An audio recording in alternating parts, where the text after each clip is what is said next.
இன்னைக்கு நம்ம பண்ணக்கூடியது வந்து ஒரு சாண்ட்விச். அது வந்து அவகாடோவோட ஒரு சாண்ட்விச். நான் அவகாடோ ப்ளஸ் வந்து எல்லோ பம்கின் எடுத்திருக்கோம். உங்களுக்கு எல்லோ பம்கின் வேண்டானா விட்டுருங்க, வெறும் அவகாடோ வச்சு பண்ணலாம். ஓகேங்களா? அதே மாதிரி இப்போ வந்து அதுக்கு தேவையான பொருட்கள் வந்து ஒரு அவகாடோ நல்லா வந்து ஒரு ப்ரௌன் கலரில் ஆகணும் அதோட ஸ்கின். அப்போ தான் அது வந்து நல்லா பழுத்திருக்குன்னு அர்த்தம். கடையிலேருந்து வாங்கும்போதே நோட் பண்ணிக்கோங்க. இப்போ நம்ம அவகாடோவோட நடுவில் இருக்கிற சீடு எடுத்துகிறோம்.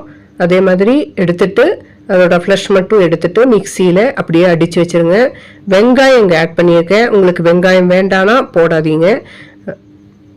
மஞ்சள் பூசணியும் எடுத்திருக்கோம். அது வேக வச்ச மஞ்சள் பூசணியோட ஒரு பீஸ் மட்டும் எடுத்து இது கூடயே அவகாடோ கூடயே சேர்த்து மிக்சியில் நம்ம உப்பு சேர்த்து வெங்காயமும் சேர்த்து நம்ம வந்து மிக்சியில் பிளெண்ட் பண்ணி வச்சிட்றோம். உங்களுக்கு வேணும்னா ட்ரை கார்லிக் பவுடர் கூட இதில் ஆட் பண்ணிக்கலாம். நான் இதில் ஆட் பண்ணலை. அது இப்போ இன்னொரு பேனில் வந்து மஷ்ரூம் எண்ணெயை போட்டுக்கோங்க. மஷ்ரூமை நல்லா வறட்டி விடுங்க. அது கூட வந்து நம்ம வந்து ஒரு தக்காளி மட்டும் போட்டுக்கோங்க. அது கூட வெள்ளை எள்ளு, ஓகேங்களா? வெள்ளை எள்ளு பொடிச்சு சேர்த்துக்குங்க ஒரு ஸ்பூன்.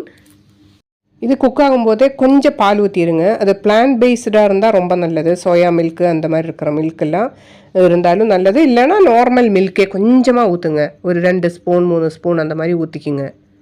நான் இங்கே எடுத்துருக்கிறது ஒரு ஃப்ளாக்ஸ் சீடோட ஒரு ப்ரெட்டு, மல்டிகிரெயின்ஸ் ப்ரெட்டு தான் எடுத்திருக்கோம். வேணும்னா அந்த ப்ரெட்டில் ஒரு க்ரீக் யோகர்ட்டும் கூட ஆட் பண்ணி ஃபஸ்ட் லேயராக அப்ளை பண்ணுங்கள். செகண்ட் லேயர் வந்து இந்த அவகாடோவோட இது எடுத்துக்குங்க. மேலே எபவ் டாப்பு வந்து உங்களுக்கு வந்து இந்த மஷ்ரூமோட இந்த லேயரும் வச்சுக்குங்க.